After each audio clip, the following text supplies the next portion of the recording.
کچھ لوگ بیٹیوں کی پیدائش کو برا سمجھتے ہیں اور کچھ لوگ تو ایسا بھی کرتے ہیں کہ ان کے ہاں اگر بیٹی پیدا ہو جائے تو وہ اپنی بیوی کو برا بھلا کہتے ہیں، اور کچھ لوگ تو اپنی بیویوں کو بیٹا نہ ہونے کی وجہ سے گھر سے ہی نکال دیتے ہیں۔ ایسے لوگوں کے لیے میں ایک واقعہ بتانا چاہتا ہوں کہ ایک بزرگ کا انتقال ہو گیا، تو جب اس کو دفنانے لگے تو ایک شخص آیا اور اس نے چارپائی پکڑ کے بیٹھ گیا میت والی، اور کہتا کہ اس شخص نے میرا 15 لاکھ دینا ہے، تو جب تک اس کے جو وارث ہیں بھائی، اس کے بیٹے میرے کو پیسے نہیں دیں گے تو میں اسے دفنانے نہیں دوں گا۔ تو تمام لوگ جہاں جو ہجوم تھا انہوں نے بیٹوں سے کہا کہ آپ کے والد نے اس شخص کے پیسے دینے تھے، تو آپ لوگ وہ قرض ادا کریں تاکہ میت کو دفنایا جا سکے۔ تو وہاں موجود اس بزرگ کے بھائی اور بیٹوں نے یہ کہہ کر قرض ادا کرنے سے انکار کر دیا کہ ہمیں تو ہمارے والد ہمارے بھائی نے اس قرض کے بارے میں نہیں بتایا تھا، تو ہم کیسے ایک انجان بندے کو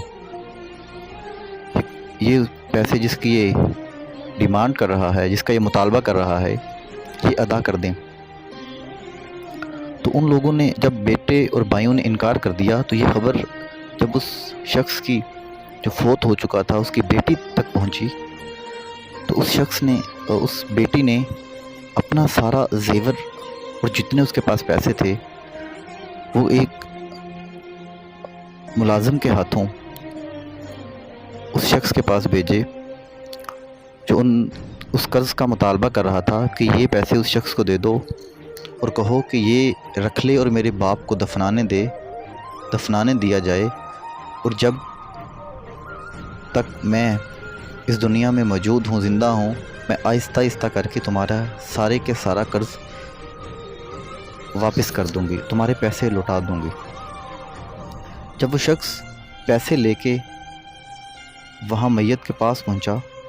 اور اس نے آ کے مطالبہ کرنے والے شخص کو پیسے پکڑائے اور کہا کہ یہ اس شخص کی بیٹی نے کہا ہے کہ جب تک آپ یہ پیسے لو اور میرے والد کی میت کو دفنانے دو، اس میت کی بے حرمتی نہ کرو، میں تمہیں آہستہ آہستہ کر کے اپنے مرنے تک سارے پیسے لوٹا دوں گی۔ تو وہ شخص کی چیخ نکل گئی اور اٹھا اور کہنے لگا کہ خدا کی قسم، میں نے اس شخص سے قرض لینا نہیں، میں نے اس شخص کے 15 لاکھ دینا تھا، اور مجھے اس کے حقیقی وارثین کا نہیں پتہ تھا، اور مجھے اب پتہ چل گیا ہے کہ اس کی حقیقی وارث ایک بیٹی ہے۔ تو اس شخص نے وہ میت دفنائی اور وہ جو پیسے تھے اس بیٹی کو دیے۔ تو معزز سامعین، اس چیز کو ذہن نشین رکھیں کہ بیٹی کو اللہ تعالیٰ نے رحمت بنایا ہوا ہے، تو ہمیں اس کی پیدائش پہ خوش ہونا چاہیے۔ جتنی یہ والدین کے ساتھ مخلص ہوتی ہے اتنے بیٹے نہیں ہوتے، تو ہمیں اس پیغام کو عام کرنا چاہیے کہ ہمیں بیٹیوں کو بھی اتنے حقوق دینے چاہیے جتنے ہم بیٹوں کو حقوق دیتے ہیں، ہمیں انہیں بھی وراثت میں حصہ دینا چاہیے۔ تو اللہ تعالی ہم سب کو عمل کی توفیق عطا کرے۔